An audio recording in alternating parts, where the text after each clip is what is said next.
You might think that sexuality only works like this, or like this.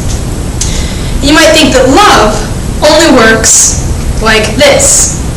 But in reality, it's a lot more complex. In reality, it goes a little more like this. Homosexuality is where a female and a female get together, or a male and a male get together. A heterosexual is when just a female and a male get together.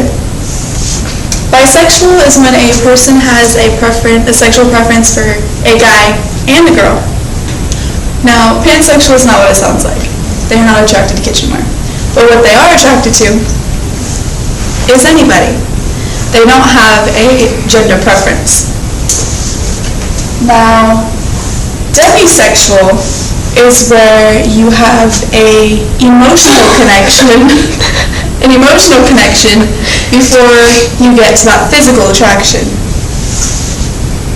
Now, asexual is where they have no interest in sex. There's nothing interesting physically about it to them. Now, polysexual is being attracted to multiple partners at one time. As an asexual, I don't experience sexual attraction. But that doesn't mean that I don't experience romantic attraction towards other people. And there are as many romantic attractions as there are sexual attractions. Homoromantic is when I am attracted to another female. Heteroromantic would mean that I was attracted to a male, but without these sexual add-ons. I don't want to have sex with these people. I just want to be in a relationship with them. Biromantic means that I would feel attraction towards males or females, either or. While panromantic would mean that I wouldn't have a preference with which gender I feel romantically attracted to. Demiromantic would mean that I would have to have a close emotional bond to someone before I feel a romantic attraction to them. Polyromantic would mean that I feel romantic attraction towards multiple partners at a time. They could be male, they could be female, they could be anything in between. But I feel it towards multiple people at a time. Aromantic would mean that I don't feel romantic attraction. Either or. It just doesn't happen. Now, some of these work with the sexualities, and some of them don't. Sometimes you can have sexual attraction towards a female, but romantic attraction towards a male. Or you could be asexual and not aromantic, or you could be aromantic, but not necessarily asexual. So, moving on to gender identities. You might recognize transgender. For those of you who don't, transgender is basically what happens when your physical gender doesn't match your mental identity. So, for example, I'm a girl. I have the body of a girl. I have all of the sexual genitalia that dictates that I am a girl.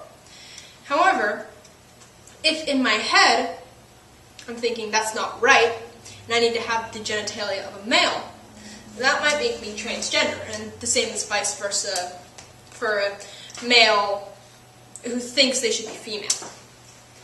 On the opposite end of the spectrum, cisgender is what happens when your mental gender does equal your physical gender.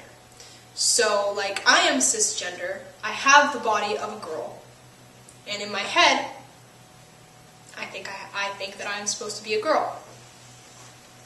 Gender fluid is what happens when your gender can move from one end of the spectrum to the other. So some days you might feel like you're supposed to be female, and other days you feel like you're supposed to be male. It toggles between the two. Whereas non-binary or genderqueer, you go through the entire spectrum. You're somewhere in between the two. Not quite all the way male, not quite all the way female. Just somewhere in the middle. Finally, agender is what happens when you just don't have a gender. Not physically, although there are people who are born without sexual genitalia and they do not have anything that dictates who they are physically. Mentally, agender people don't have a gender identity. Anything else? Thank you for your time.